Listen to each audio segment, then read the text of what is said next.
My theater tradition is a Japanese type of theater called no theater, and it is the oldest major theater art in the history of the world so far.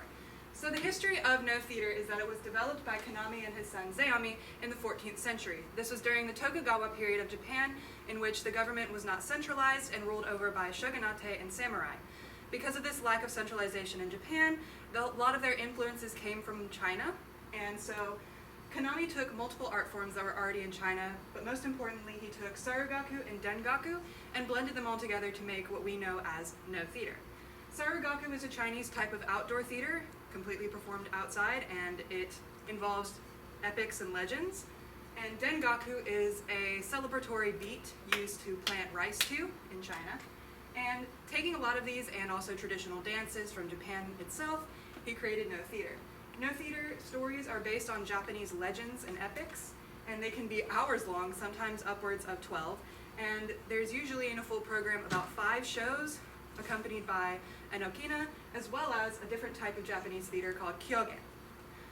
During the time in which No was created, it was beloved by the shogun Ashikaga Yoshimitsu and the samurai, and they liked it so much that they declared it the national art form of Japan. Because it was the national art form, they had a lot of money and funding to be able to afford elaborate costumes like this. This here is a waki, which we'll get into later. But as you can see, his costume is very expensive, made of silk, and he's not wearing a mask. Here we have our mask, which can be used when tilted to display different emotions. The actors are not able to depend on their facial expressions. I tried my best to emulate this type of costume that they had during traditional No times by creating my own kimono. Of course, mine is not silk and is much harder to move in, but I think it gets the silhouette just fine. No theater was carried by 4 families, Yusakiza, Sakaroza, Tobiza, and Maiza. And then when Japan became westernized during the Meiji period, No lost a lot of its funding and traditional roots, but thanks to the addition of kitaza and different modernizations in the art form, such as letting women perform in the 1940s, they were able to save the art period, and it is still being performed today. So there's some vocabulary that should be understood in order to understand No theater in general. First we have Johakyu, done by these 3 characters in Japanese. Johakyu directly translates to beginning, middle, end, and that is the structure of a traditional No play. This simple structure is necessary in order to understand the show, seeing as there are 5 of them and they can be easy to confuse. There is no dialogue during a No show or facial expressions to depend on, so for the audience's ease of understanding, they are simplified to these 3 main parts of the epic or legend. A Gobandate is a full No program which should always be opened with an okina. An okina is not exactly theater, it is more of a traditional ritualistic performance meant to open up the show in good fortune. And the full day consists of the following categorized shows: God, Man, Woman, Madwoman, and Demon. Starting off with the God No is meant to bring fortune and promise towards the rest of the show. It goes into Man and Woman throughout the day as normal things. The Mad Woman comes out in the evening, and at night the evil, bad things like demons come out, and that is why the show is structured as it is. The Shite is the main character, and they may be supported in some shows by a companion called the Shitetsure, or shortened to Tsure, but in most traditional shows it is only the Shite and the Waki. The Shite wears a mask and the Waki does not. The Waki's main job is to introduce the Shite as well as challenge the Shite to move the show along. And finally, the final category of actors in a No show is the Hayashi, or the musicians in the back keeping the beat and singing the lyrics. The only type of verbal communication done in a No show is through the lyrics of the music. The traditional No stage layout is depicted here with the Shite in the center. They always enter through this bridge on the side of the theater. There are 4 Hayashikata in the back, 2 Koken, which are stage hands in the West. And the background is always going to be a traditional Japanese pine tree. This symbolizes longevity and steadfastness, which are important to No theater. And there's an 8-member jitai, or chorus, in the back who sings the lyrics. And finally, the Waki in yellow off to the side is in this depiction not in the scene. They have either already introduced or challenged the Shite. So this is the traditional stage layout, and it is very important. Finally, moving on towards my convention, I will start getting into No movement, and I wrote deliberation is key because it definitely is. When talking about No movement, it is important to understand that they are very slow and deliberate, as this was funded by the Tokugawa samurai and shogunate. It was important that became a more sophisticated art, which began to rely on subtlety of movement. They use a large amount of conventionalized movements that mean different things, much like American Sign Language in Western societies means different things depending on the different movement. So most importantly, things that persist throughout entire shows is, first off, the kamae, or posture of the no actor. They will assume the kamae by taking what we would call first position in ballet and lowering their center of gravity. This makes things much easier to perform, and alongside this has the hakobi, or walk. So in no theater, as they depend a lot on their aesthetics and smoothness of movement, it would be very not smart of me to walk normally, because taking my balance and keeping it balanced throughout this entire step is incredibly difficult, and it brings rise to problems and slip-ups in my movement. So instead of walking traditionally, they will slide their feet across the floor, as it is just much easier to keep a long, fluid movement in this way. So they will walk fast or slow, but that is how they move on the stage. A shibiashi is the only time in which the feet should ever disconnect from the floor. A shibiashi can denote intensity in a scene, and all of the energy of the actor's body should be focused in the one foot that stomps. The rest of their body should not move. This can be used to depict death or in fighting scenes. It can also go along with the beat.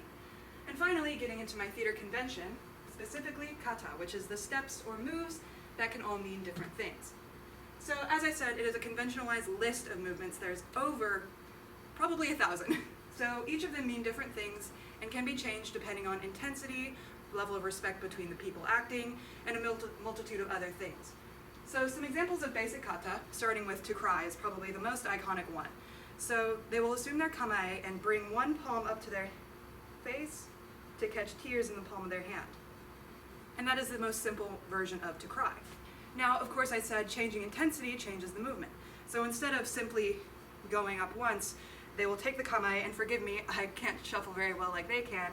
They would shuffle back entirely and disconnect themselves from whatever tragic situation has occurred, catching more tears in their hands. So the intensity has changed the movement. Moving on to a very interesting verb, to request. To request has multiple different versions depending on level of respect, context of the scene, and a multitude of things. So assuming the kamae, I would bring my hands in first position out in front of me and pivot to talk to the person I'm requesting of. Upping the respect, I would bring my knees together and get down on my knees to request. Upping the respect yet again. Kneeling one more time, once again sliding my foot, not disconnecting it. I would take this position with my hands, and I would bow to the person that I am requesting from, and come back down to my knees. While we're sitting, I might also mention that the importance of keeping the feet on the floor persists in every single type of movement.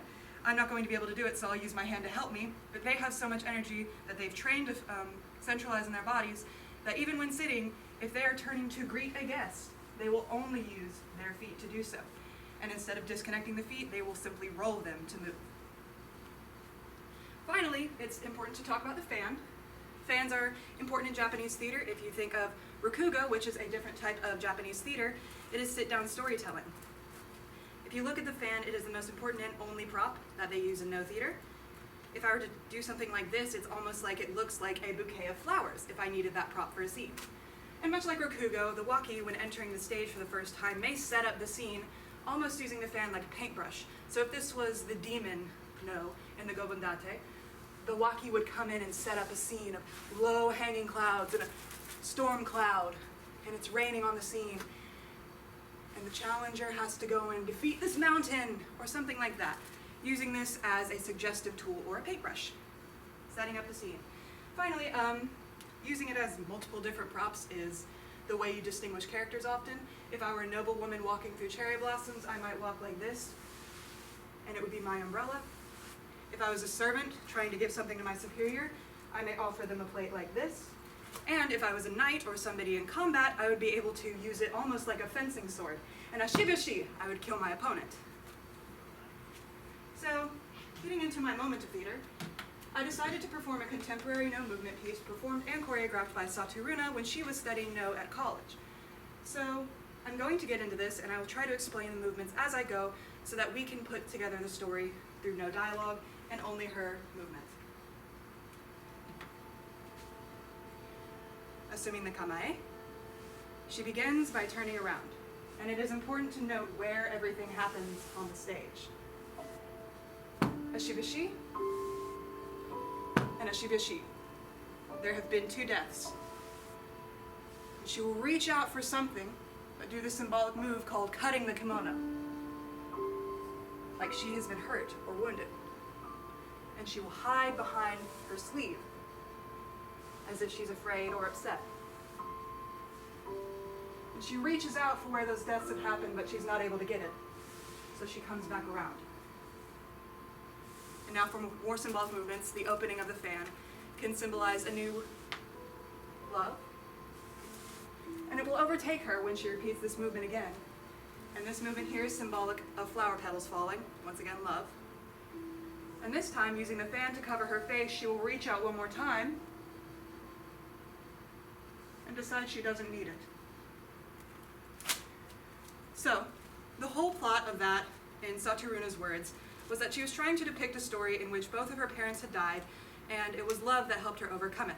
As you can see, she was in pain and all these horrible things were happening to her until she was overtaken by what the fan symbolized, which was love, and she was able to find resolution in herself.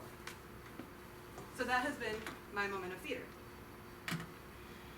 My final reflection and final connections that I wanted to make when studying no theater.